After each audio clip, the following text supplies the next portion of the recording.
All right. And we are live on Facebook, ladies and gentlemen. Welcome to Rewriting History, a chat with historical fiction authors.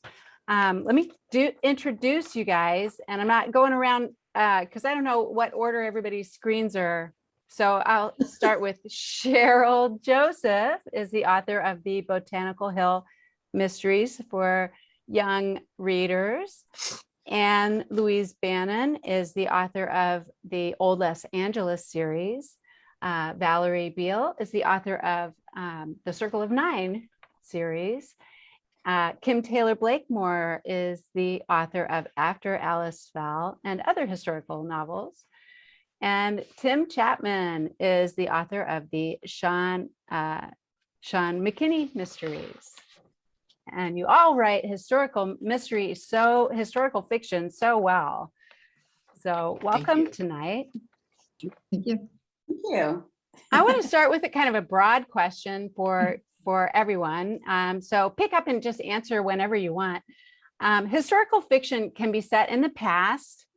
It can be set in present day. Characters can transport to the past, or historical elements can be brought from the past to the present via, diaries or memories or that kind of thing. So which do you write and why? Who wants to start? I'll start. Okay, go ahead, Cheryl. Oh, okay.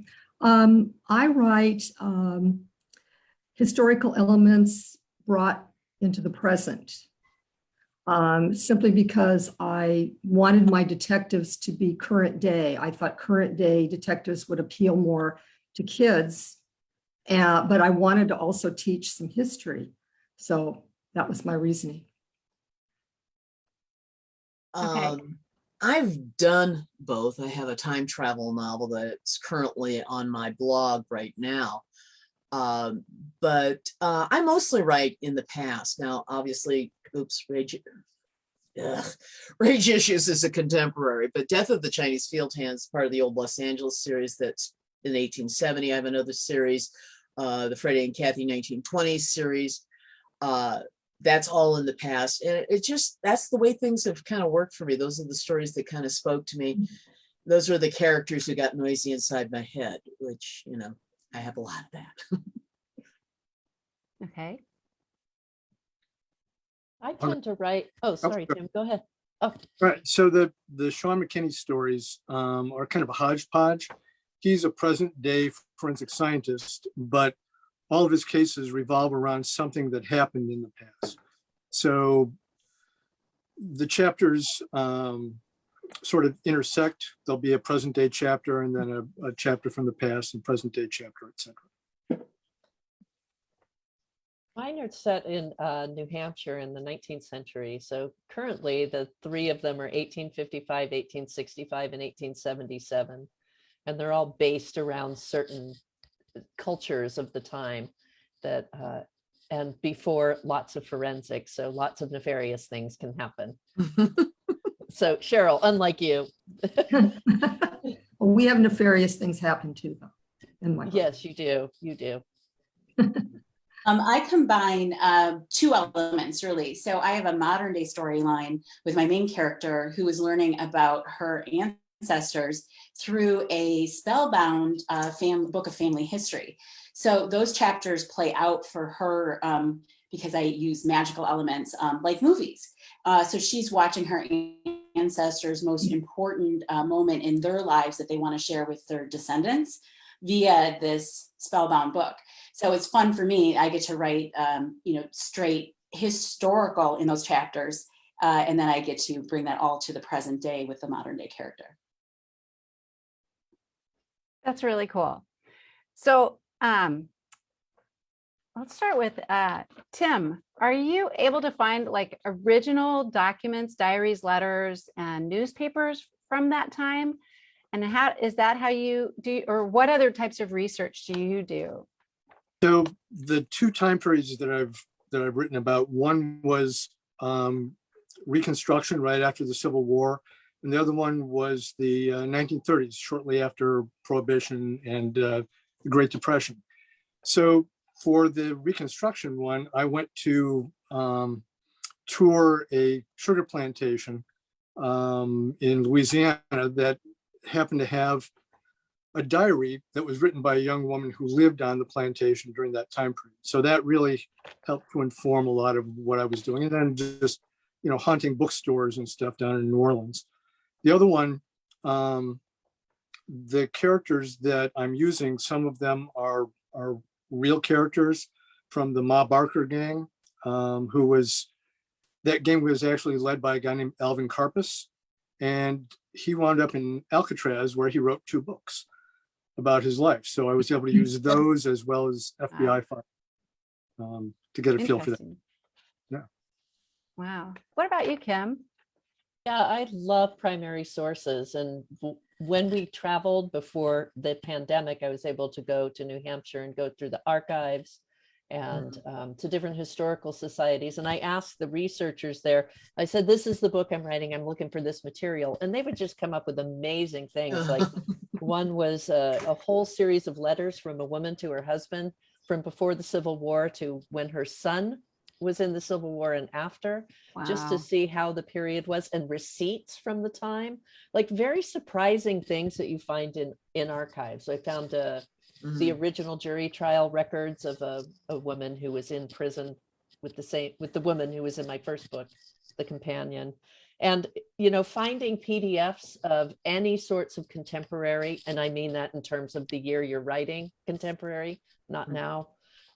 For me, it's like once I find all those primary sources, whether they're newspapers or journals or articles or letters, I stop reading at the year the book takes place, because I don't want to color their point of view and their worldview with our worldview. Right. So it's super fun. Yeah. That's really cool. Cheryl, how do you get your research done? Oh, a variety of ways. Some of it's just good old-fashioned Google. Some of it's books. Some of it's talking to people, either in person or on the internet. For book 1, Nutmeg Street Egyptian Secrets, I talked to a venomologist. He was a professor of venomous snakes, venomous reptiles at the University of Queensland in Australia. That was fascinating. My book 4, which I'm writing right now, I used 2 books. My book 4 is going to have Pearl Harbor elements in it. And so I found this book by Dorinda Nicholson. She was actually an eyewitness at the age of 6 on the island of Oahu. She's now about 86. About 86, still living. I think she's in Pennsylvania. And I actually had some email correspondence going on with her. You can see my tabs here where I've taken. Just noticing that. notes. That's so cool. Yeah. Lots of notes there. And then, of course, this is a very popular book right now, George Takei's They Call This Enemy. He, for those of you who have turned enough calendar pages, as I have, you might know him as Mr. Sulu on the original Star Trek. I did not know until a few years ago that he was actually in prison camps. At the age of 6, from 6 to 10, he spent his life in prison camp, internment camp in Arkansas with his family. And this whole book is about it. It's a graphic novel, which really appeals to kids. In fact, it was the One Book San Diego here over the summer for everyone to read. So those are just examples of some things that I do. Cool. Anne. Okay. Anywhere and everywhere, really. I love advertisements. I remember when I was researching the Freddie and Kathy series, I was trying to figure out, well, gee, I saw this dress is marked as this much money. Would that be something Kathy could afford on her particular salary? So the want ads were very clear about how much they were offering for the kind of work she did. So all that ephemera. I love stuff like that. I have a series that's not, I don't call it historical, partly because I originally wrote it in the 1980s. And then when I went to rewrite it, I left it in the 1980s. And now people are calling it historical, which I really don't, I object to. But there's, because of the way I wrote the stories, I now have to go back and double check some of the tech because I wrote ahead of myself when I originally wrote it. And so okay, when did we have car phones? Oh, wait, I'm trying to remember that. So there's a lot of memory stuff, but in Old Los Angeles series, in particular, I have an inside edge. My husband is the archivist for the city of Los Angeles. And so yeah, you can get to the city council minutes online, and if anybody wants to know, I'll put it in the chat. But but when that started with a talk he was giving on the Zanja system. Zanja is Spanish for ditch, and that's how they irrigated Los Angeles way back in the Spanish period. LA, by the way, was founded in 1789. 1789. We're been around a hell of a lot longer than most people think. And but we were a backwater for a very, very long time. And I'm writing in the 1870s, which was after the American transition and after the Civil War. So there were a lot of things I had to do, but I also read books from the period. In particular, I read Little Women. Little Women and Louisa May Alcott's works are Maddie Wilcox's voice. Basically, that's where I drew her voice from, because I loved how, Louisa May Alcott would like devolve into, if you read the unabridged Little Women, she devolves into these little lectures and these sermonettes, and Maddie does the same darn thing. It was so much fun. So that's where, I spend a lot of time at the public library. I've got microfiches of the original newspapers from the 1870s, which, is really fun with Death of an Heiress. I hadn't planned on using this, but it turned out there was a measles outbreak in the Pueblo at the time I'm writing. And so I'm playing with that a lot and all that. So. Very interesting. Valerie. So let's see, most of what I initially did for research was based on trips we took to Ireland. And I became really fascinated with the Neolithic monuments there, like the portal tombs, the dolmens, and the standing stone circles. So my first book is Beltany, Circle 9 Beltany. Beltany is a real stone circle in County Donegal. And so that was my initial interest, but the archaeological record only goes so far, can only tell you so much. There wasn't a written record back then. They're 5,000 years old approximately, from the Neolithic period. So then I turned to Irish legend at the time. So my books are a mix of some of the myths and legends from Ireland that have been passed down. But then to throw in the magic, I would request stacks of books. I live in a really small town, so you want to freak people out. Request a stack of books about magic and spells and Wicca, where, when everybody knows your name at the library and you walk in and get your witchcraft books. I'm sorry, it just perverse sense of pleasure just to see the looks on people's faces. And this was originally when I was writing, and I really wasn't telling people I was writing my first novel, and it was fun. But some of the most interesting research I was able to do, and thank God for the internet when we can't travel, when you're curious about things that would in previous decades would have required a heck of a ton of research, or someone like your husband, and who actually is a curator somewhere and has that information. I was looking for like the cost of food goods in 1324 in Ireland, and I found that someone had inputted the ledgers from a castle holding into the internet. I needed to know how much a jar of rowanberry jelly would go for, because that was going to be the conveyance for some poison. But yeah, so you need to know what market day is going to be like. I think that's fun. I think anybody who writes historical fiction, we all love history, right? Or we wouldn't be fascinated by including it in our stories. So I probably go down that rabbit hole maybe too long, and maybe we're all guilty of that. But it's enjoyable because I wouldn't like, learning these things anyway.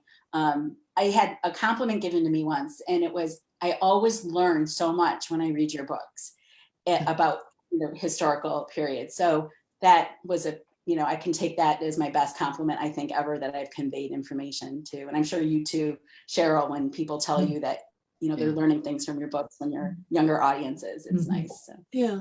And you're absolutely right about the research rabbit hole. I literally call it that because it's like I crawl in and I downloaded a bunch of medical journals from the 1870s because my character's a doctor. And, I'm like, gee, I've got to type it. Oh, really? They're talking about that? Yeah, I'm looking for a different issue. But it was hooked up with, ooh, that's interesting. Yeah, there's another half hour gone. Yeah. But that leads right up to my next question. We're the good people. That leads perfectly into my next question, though. How do you determine what research stays and what you just don't really need? Kim, what do you think?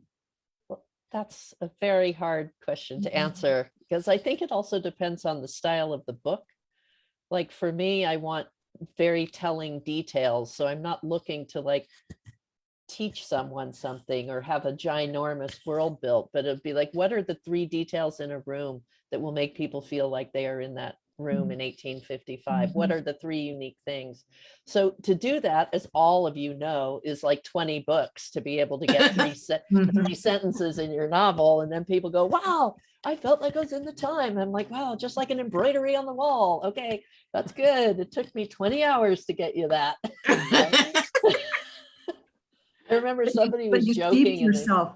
You steeped yourself in that knowledge, and that's what helped you bring that to the forefront for the I reader. agree with you, Cheryl, and I think it's steeping yourself into it. And I take notes, but sometimes it's just letting it steep, and it will come out the pieces that you need.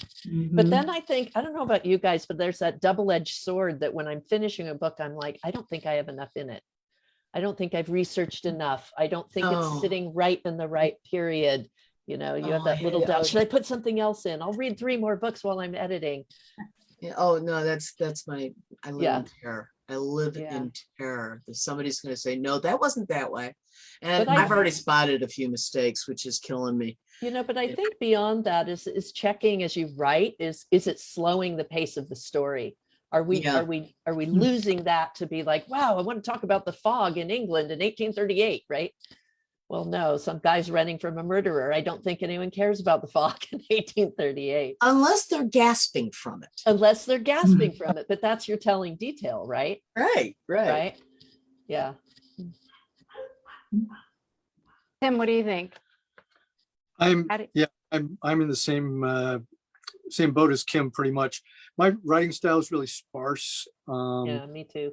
So like I can't read Henry James or 19th century authors who want to tell you about the pattern on the wallpaper and stuff like that. I just I'm one of those readers who skips a lot of detail, and I assume that people who read my stuff will do that too. So it's pretty thin, and just like Kim, I have to figure out how I can get somebody to feel like they're there with the minimum possible verbiage.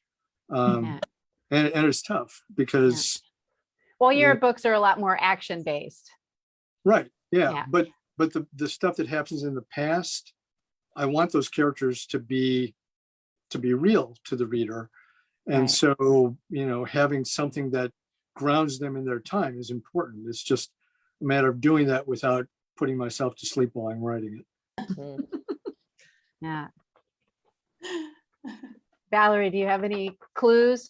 I think I've gotten better at not overloading my books with too much detail the more I write.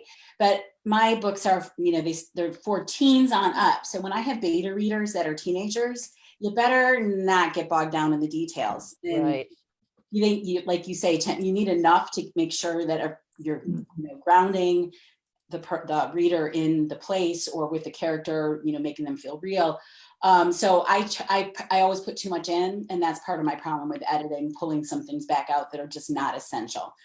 So it's got to move the story forward in some way or be essential to the next scene, or it's, you're dropping clues and hints, along the way that matter. Who was it? I think the mother-daughter duo PC and Kristen Cass, the House of the Night series, I think. I read a lot of like vampire stuff. Okay, so the daughter would joke in interviews with her mom saying things like, "Mom, nobody cares what the kitchen looks like." And I mean, unless the kitchen matters, the kitchen doesn't matter, right? So it's kind of an interesting thing, but I thought it was funny that the younger writer was like, "No, we don't care what kind of canister sets on the counter." So yeah. But you know, that gets into a really weird thing. I don't know about you guys, but I'm always like, what was the plumbing at this time period? What was the plumbing in the house? Where was the water coming from? Where was the outhouse? It's never going to be in the story, but I need to know where all those things were. And did it come from a creek? Did, is it a pump? I don't know.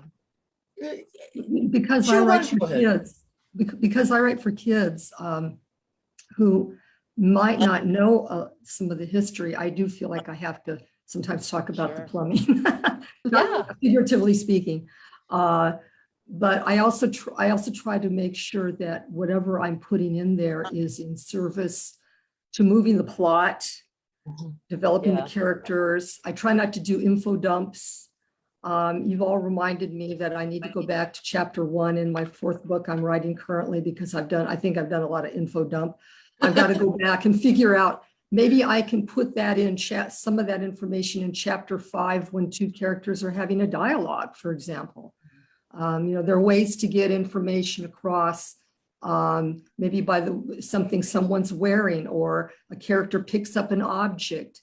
And that's what's happening a lot in my 4th book and my 3rd book, the one behind me here that just released. Somebody picks up an object, and then a story gets spun from that takes everybody to the past. So there are interesting ways to do that. But I'm also trying with kids, I'm trying to develop, trying to kind of link history and culture, trying to develop an appreciation for others, other cultures, other races, that sort of thing as well. So that's also what gravitated me toward history. And I've got a similar problem with, I've got a real problem writing 19th century, because there was a tendency to get fulsome at the time, as Tim was noting. And, you read some of the contemporary stuff in, the descriptions of Los Angeles at the time, and there was a tendency to use quite grandiloquent language. It's fun in that I get to use those $5 words, but I can't use too many of them. And it's like what I'm working on with Death of an Heiress right now. One of the big things that was going on in the Pueblo of Los Angeles was the fact that they're trying to get the Second Intercontinental Railroad to terminate in LA. And I'm not joking, there were some big heavy hitters, and they were working their butts off.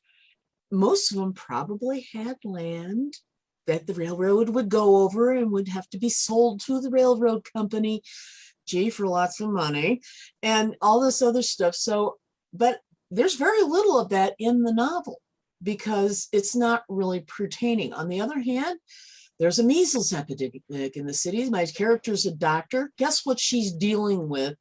And so, I'm getting that little dig in, because kids are dying.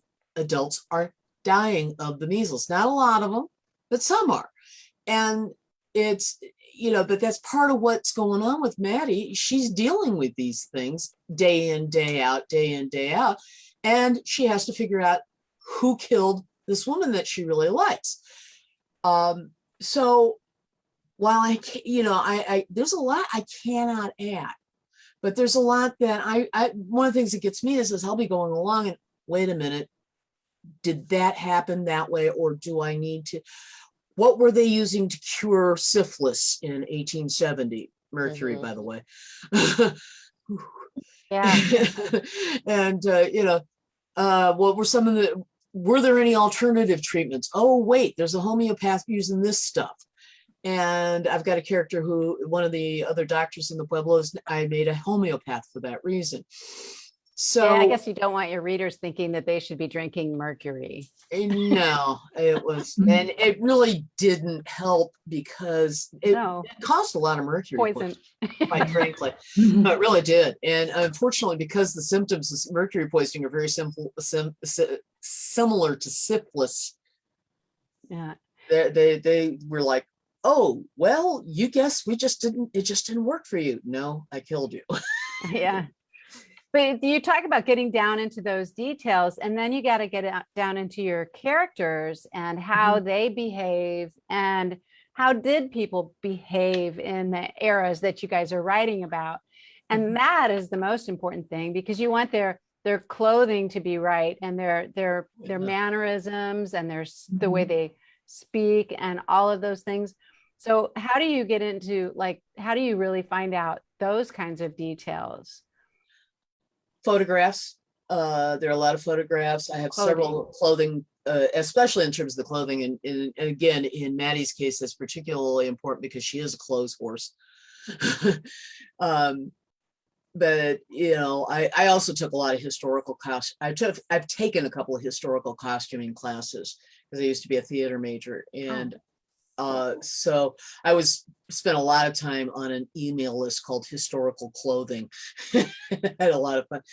So, you know, you look at photographs, you have to look at, if you can get, in 19th century, they have fashion plates, which are very, very useful.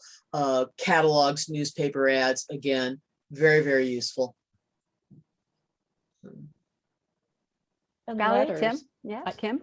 I think letters and journals, as you're listening to people talk about the day to day, you can see how they related and what the day was like as it went by, whether they're rural or they're in a small town. It changes their day and who they relate to, and you know, how often people went to church, for instance, and who they talk to. There's and newspapers, I think, Anne, you're right. Newspapers have amazing sets of information, and depending on your region, you can find whether it's advertisements, but there's also sections that are like columns of jokes. What was funny to them then? Which we may be like, well, that's not funny, but it was funny to everybody then. So you could use that sort of thing and kind of tie it in, like Cheryl was saying, you put it in as a piece, a detail later on in the dialogue, and you have what the character thinks is funny, and you've said something about the world they live in. So double duty with that research. Yeah. Well, Cheryl had mentioned also that one of her books deals with race, and the character that I have from the plantation, the post-Civil War plantation, is a young Creole woman who her family owned slaves. She doesn't understand what that's all about until she goes to New Orleans to boarding school and finds out that she's an octoroon. And so she then is on the outside of society. And it's like an onion, post-Civil War race in New Orleans. You know, people with darker skin were shunned by Black people with lighter skin, who were then shunned by white people. And so all of that stuff sort of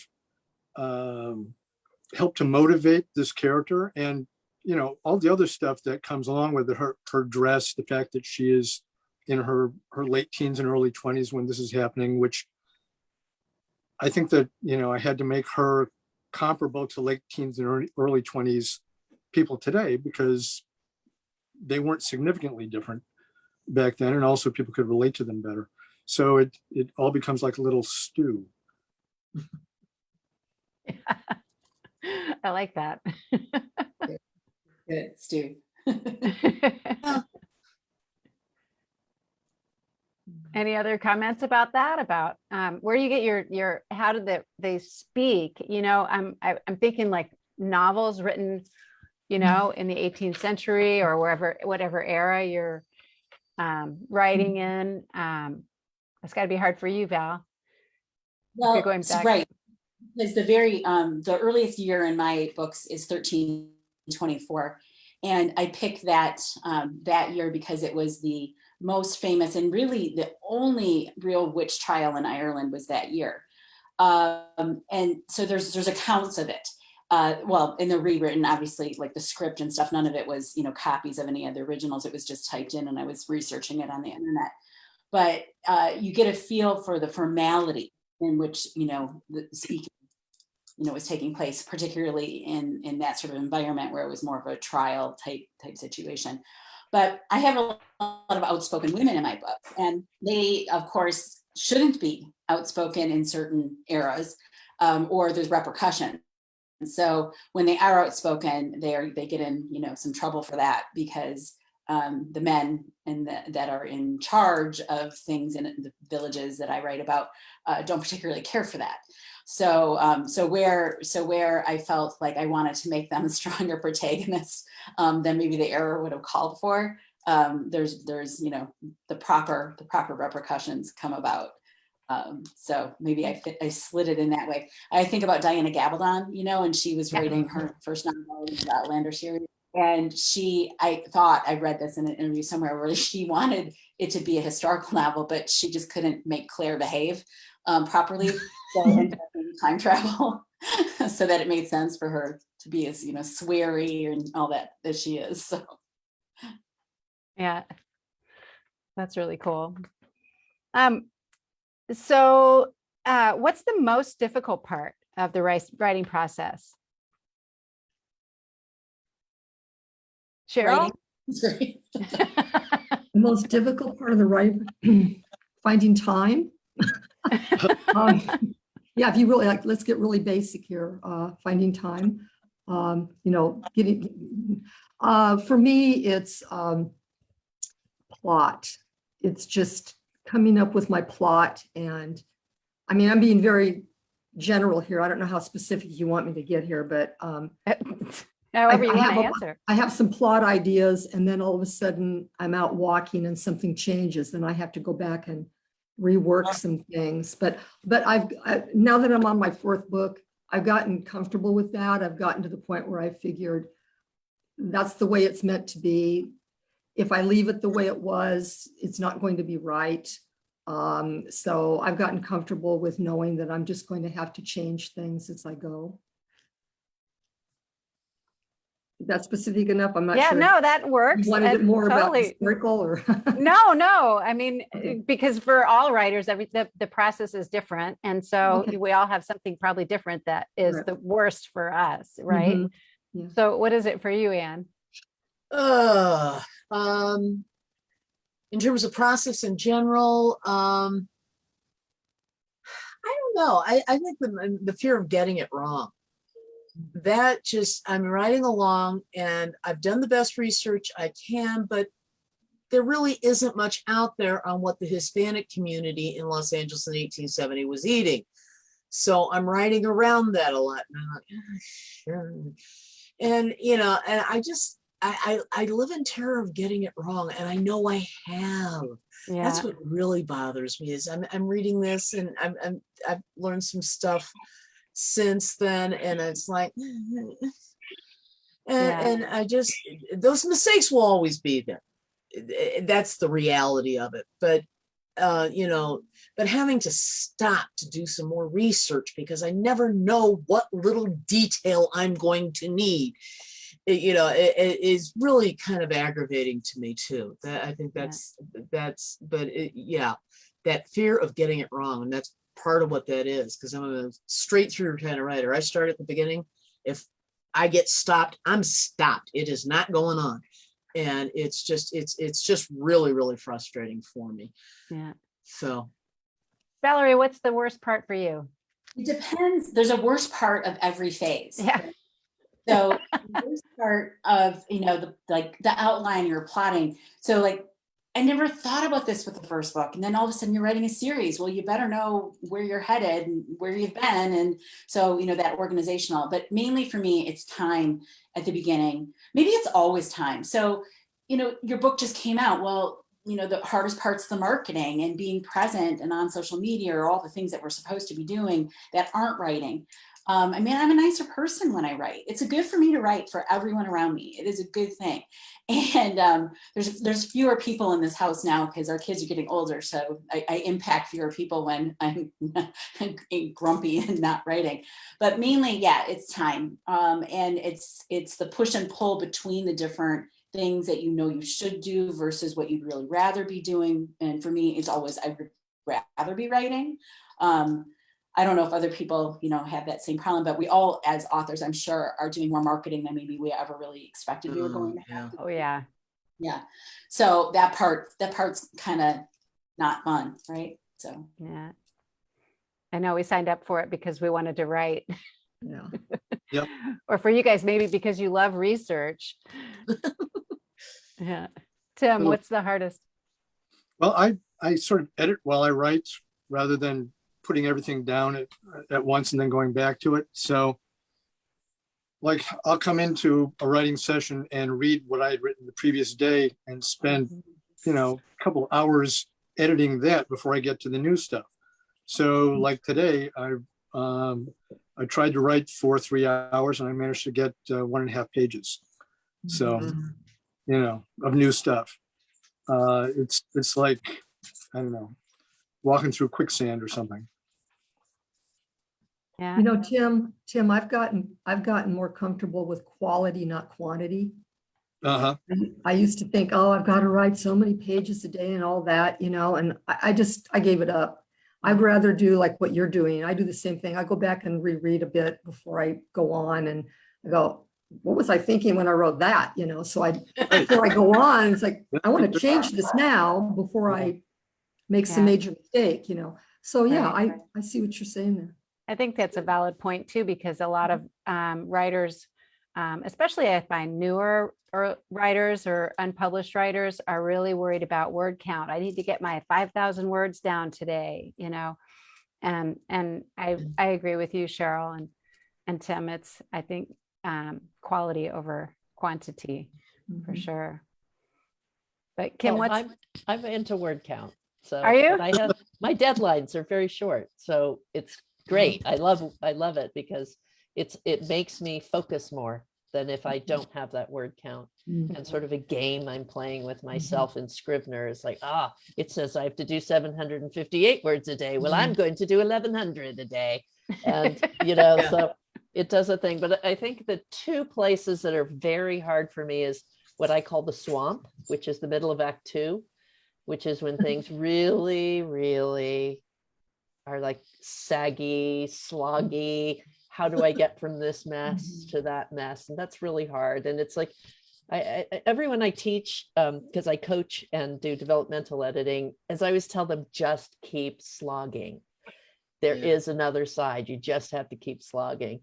So, but I get into it and I know where it is. And the other one is after finishing and doing the first revision and this huge anxiety about the ending. Is my ending right? I'm like in that right now. Like my ending's not working. I don't, and I have 2 weeks left to figure it out. Well, But yeah, those to me are literally the two hardest points. and it actually touches on something. Donna Andrews, who writes the Meg Langslow series, says there's a point in her about 2/3 of the way in, and this is kind of where I'm at with Death of an Heiress too, where she's looking at, I have to have this many words. I don't know if I've got enough story for this many words, and the ones I have, I don't have enough words, and the words I've got really suck.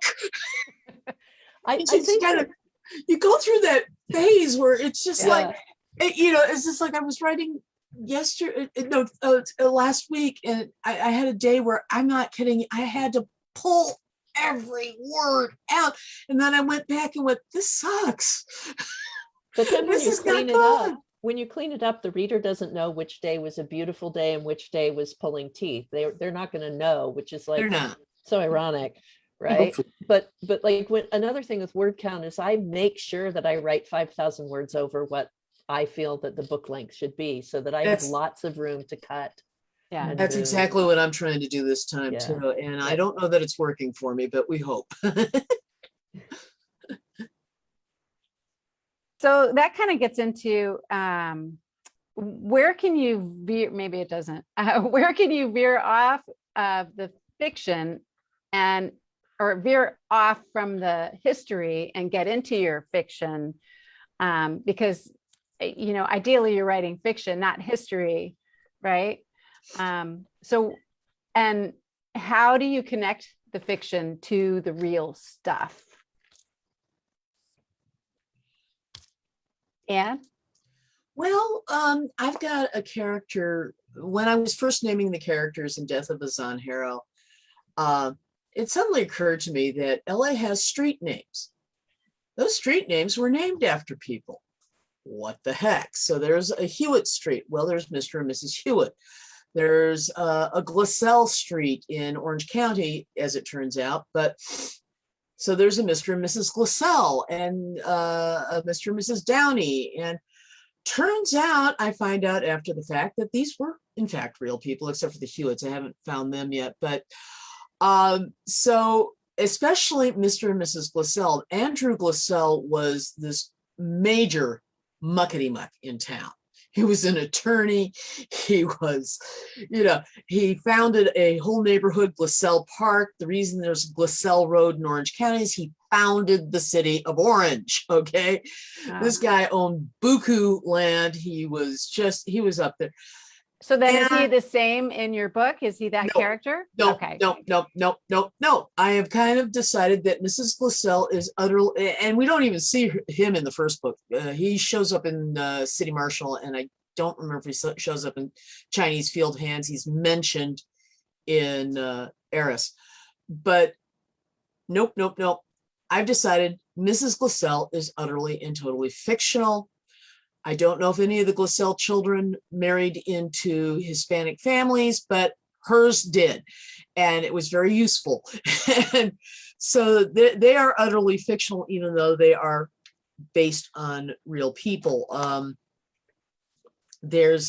So I'm constantly weaving that in and out, especially when I'm using real incidents. Death of the City Marshal was based on the killing of LA's essentially first police chief by his deputy. They were in a shootout over the bounty on a hooker. This was Los Angeles in 1870.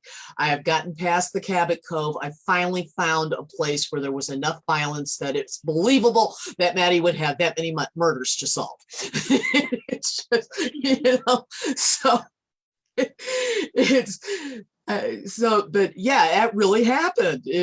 So I kind of massaged the fact that the city marshal William Warren was murdered by Joe Dye. Well, he got shot by Joe Dye. He was murdered by somebody else in the book. So I massaged that a little, and I'm very open. When you do these things deliberately, it's great. Now, if you do it because you're an idiot and you didn't do your research, that's a different ballgame. But you can always tell the difference. Somebody was asking me today whether I like the Bridgerton series on Netflix, which is based on the Julia Quinn books. And the way they cast that is wonderful on one hand, because, it's diverse, it's interesting, but historical, no, not even close.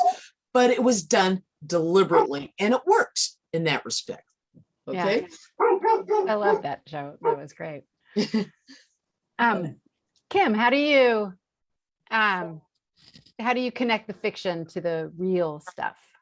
I was in a tutorial with Ron Hansen, who wrote The Assassination of Jesse James by the coward Robert Ford, which Brad Pitt made the movie from. And he had said, if you're going to do historical fiction, you cannot make up the facts. So if the facts are already there and they're inconvenient, that is just too bad. Because those are the facts, but you have much gray area to play around those facts. Now, I don't write about real people, except in the book I'm doing after the one I'm finishing has Pearl Hart in it, who was the last female stagecoach robber, probably the last stagecoach robber. So there's a section of her that's very well known, that she pretty much was a legend in her own mind and made her own story up, but there's all these gray areas. So I'm writing the gray areas myself and weaving in what the real facts were in between. But I'm very afraid myself of writing real characters or real people, because I don't want to get them wrong. And I don't want to put words in their mouth or ideas in their mouth or Right. anything that was not true. So that's why I stick with fiction. Fictional characters. Fictional characters, yes. Yeah, I generally do the same thing too, Kim. It's just for some reason that particularly came up, but it is, like I said, if you do it deliberately and you do it carefully, you can't. And one of the things I was very, very careful to do with City Marshal was to make it believable that the original record stood. Yeah, and I think where I start getting is when I'm reading historical fiction, if somebody's put an author note that said, I moved the flood of March 1877 to July of 1878 because it fit my story, I'll be like, I'm closing the book. You can't do that. Yeah, no. Because it helped my plot. It's like, you could move your plot back there. So, yeah. Tim, what about you? Well, in the book that takes place in the 1930s, I have real characters. And so there's a timeline for the events of their lives that I had to stick to. And that was probably the toughest one because I had to actually do an outline, which I'm really bad at outlining and following my outlines when I do get them down. So it was easy enough once I understood where in their timeline they were in each chapter for me to give them presence and have them interact with the fictional characters in there. But in both of the books, the part that takes place in the past has to do two things for the story for me. One is it has to take the MacGuffin that informs what's going on in the present and explain what that is. And the other one is it has to have a theme. So in the Civil War one, the theme is race. In the one taking place in the 1930s, the theme is poverty in America. So I give those characters personalities and dialogue that help me present those themes to the reader. Cool. Jackie Vick is asking online, what is your favorite time period to write in and why? Cheryl or Beth? I love very old stuff like medieval, Renaissance. Really anything that's got, I'm like a castle girl, give me a nice tall, castle, a deep moat right there. So I just think that's fun, but I like to read that too. So, I guess I write what I want to read. So I don't know. I've never gone, really, really far back. Like I've never done anything like Egypt or, anything that's further back, but I don't know. That's my thing. Cheryl? Well, I started book one with ancient Egypt, which I've loved since I was 8 years old. Book two was more present day, had references to the silent era, movie era in Hollywood. And then book three was the Civil War, and book four is Pearl Harbor. So I'm all over the place. But I imagine it's going to be like that because I just like history in general, but I feel like if I'm going to teach kids about different cultures, I can't stick with one time period. I want to skip around and I want to put emphasis on perhaps historical figures that were important to that particular race or culture. And so that might take me to who knows what time period. So that's what I've done with both books 3 and 4, actually. I think that's cool that you can bounce around. You have that ability within your series to go kind of wherever you want. Yeah. Yeah. It's going to need to do that to keep it alive and keep it interesting for kids, I think. Yeah. Yeah. Tim? I really am a big fan of the 1930s and 40s. I love doing the research for that book, and I really like old movies, old radio shows, stuff like that. So that sort of influenced that. But I want to give a half a plug to a book that I didn't write. I'm in the process of reading, where is it? The Cold Millions by Jess Walter. And it takes place in 1910 in Washington State, and it's all about the like the birth of the Union movement on the West Coast.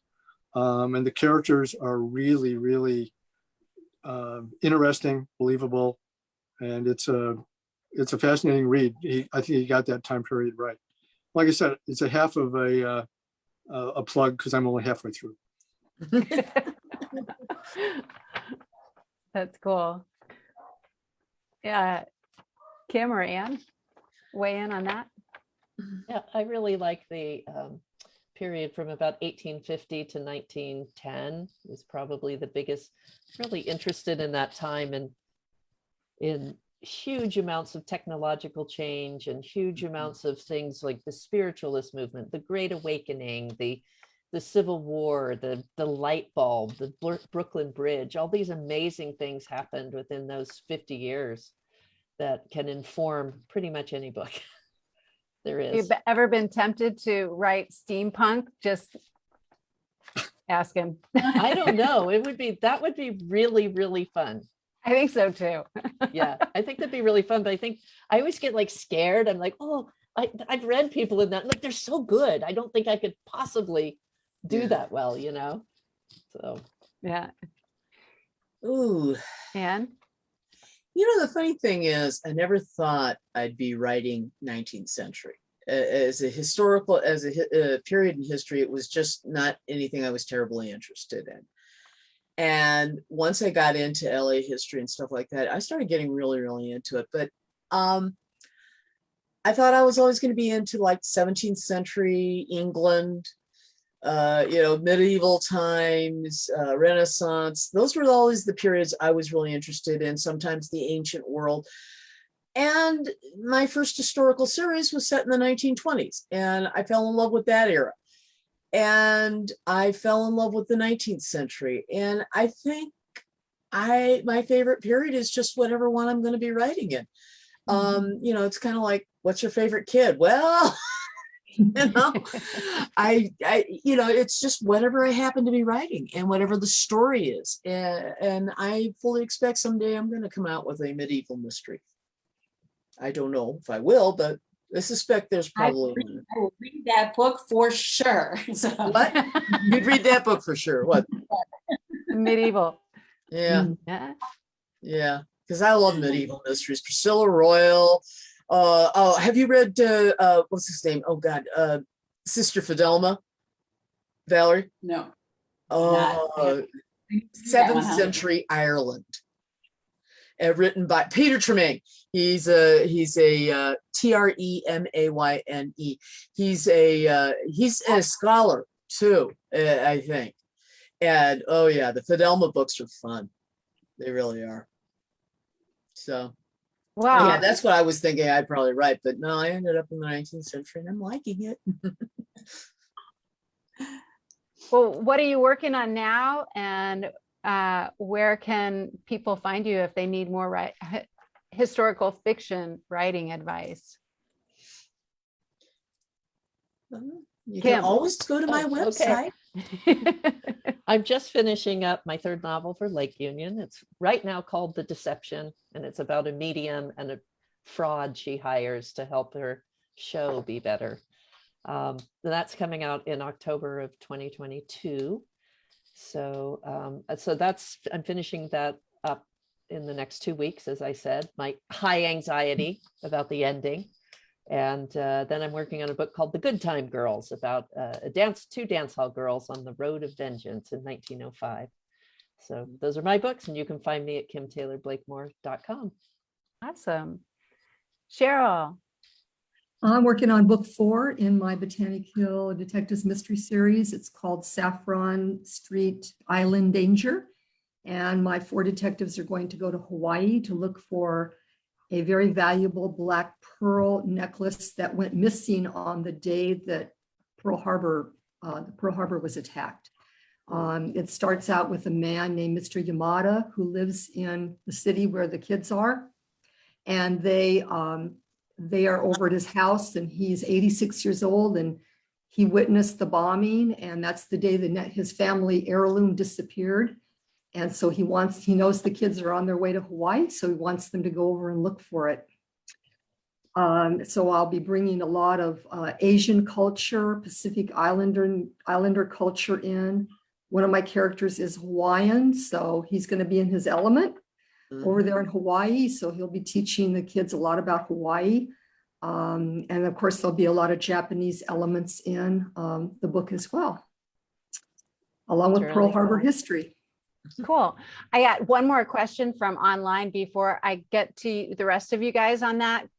So hold that for 1 second, because Sarah Lynn is asking sort of a future view of where we are now. What do you think people in the future will think of today's society? Oh my God. I know. Way to go, Sarah Lynn, for the difficult question. Yeah, no. Go ahead, Wow. Valerie.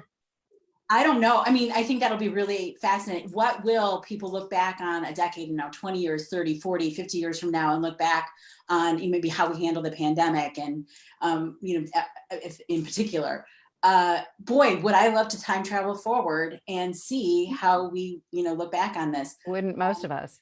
I don't think it would be particularly kind look at us in this era. Am I just negative? I don't know.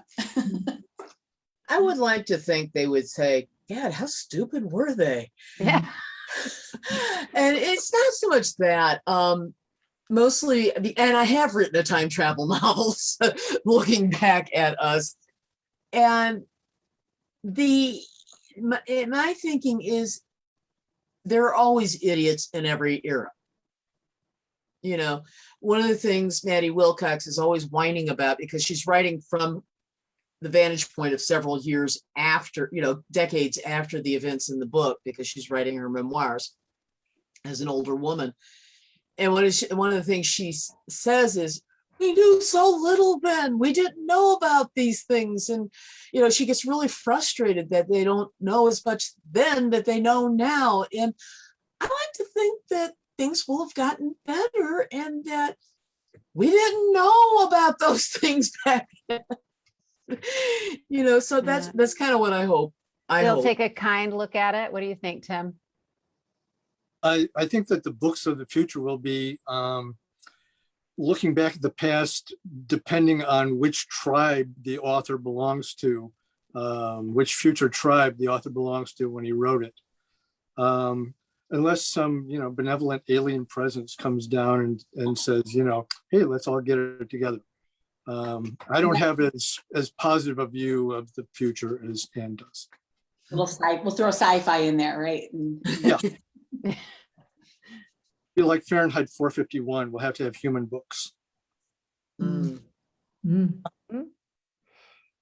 What do you think, Kim? I don't have a crystal ball, so I have no answer. Okay. Fair enough. Cheryl?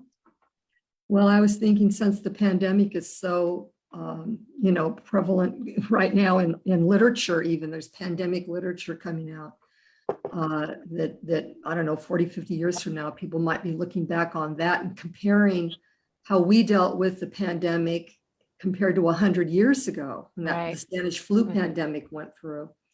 That's already starting to happen in literature, nonfiction as well as fiction.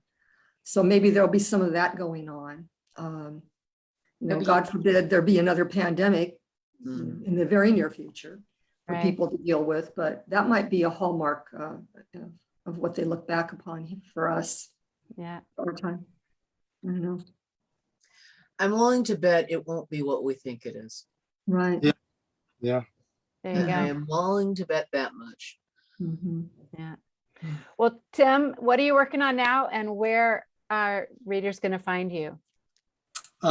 So two things. I just finished editing a literary magazine called Lit Bop, and it contains a short story that is a historical fiction piece by Libby Fisher Hellman, which is pretty good. And the thing I'm currently writing is the third in the Sean McKinney series, and the historical component is the late 60s through the early 80s, primarily the Black Panther Party. So, and people can find me at either thrillingtales, all one word, .com, or I think on Facebook it's just Tim Chapman, or real Tim Chapman, to Yeah. differentiate me from the bounty hunter's brother. Oh, right. I think I found that guy too. Yeah, so if you see like a news report of a Tim Chapman who was masturbating in a garage someplace and was arrested for that, not me, okay? Okay. Dang, I was hoping. Sorry, it's the other Tim Chapman. Valerie, what are you working on and where can we find you? I'm at valeriebeal.com, and I am working, I'm in the swampy middle of a murder mystery, a YA murder mystery, where my main character is attempting to prove that her dad did not die of an accidental overdose. But I am outlining a new trilogy in my Circle of Nine series. And I am determined to outline all three before I start going down that path, so I don't write myself into a corner. Yeah. Anne, what about you? Well, as I've mentioned, I am in the almost just past the swampy middle of Death of an Heiress, which is book 4 in the Old Los Angeles series. I'm working on getting book 7 in the Operation Quicklime series ready for blogging, because I do a lot. Everybody's talking about Kindleville. I've been doing this for years on my blog. Okay, so we're wrapping up But World Enough in Time, which is the first of my time travel trilogy. Takes place mostly in the 17th century. And so we're going to be around the first part of the year. My sweet Lisa will take up the story that I was dealing with in These Hallowed Halls, which finished up, I think, last spring.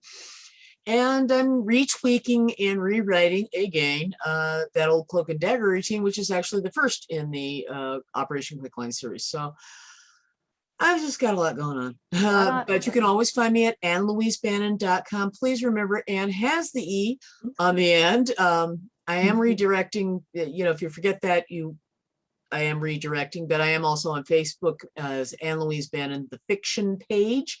I don't think there are any others. I have heard, however, there was an Anne Bannon out there who wrote lesbian porn in the 50s.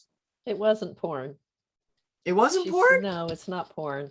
Somebody told me it was porn. No, it's not. They were the very first books in sort of the in the grocery stores at the time.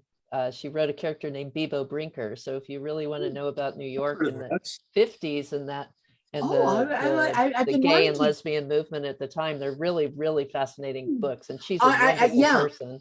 I've heard some very interesting things about it. So I said, it's funny. They're not porn at all. Oh, okay. Well, somebody had described them to me that way, and I just never had a chance. Pulp fiction. I would put them in that romancy pulp fiction together. Okay, very well written. Oh, I'm sure they were. Yeah, cool. With a name like Anne Bannon, there you go. Exactly. Worth reading. Yeah, that was kind of startling to find out my name was, Now Now you can say, no. You guys have that wrong. You got that wrong. I'm not that person. But no, that's, yeah. Go ahead. Thanks, everyone, for joining us tonight on the Blackbird Writers page on Facebook. And you're going to be able to find a recording of this video on YouTube, and it'll always be available on Facebook. And it was really, really great talking with you all tonight. Hey, and thank you, Tracy. Thank Those you are very great much. questions. Yeah. And thank you, everybody. Yeah. All of your stuff. All right. Well, you guys have a great night. You too. Thanks. Thank you, everybody. Bye. Bye. Bye. Okay. Still live, it says. It says, oh, there we go. Down.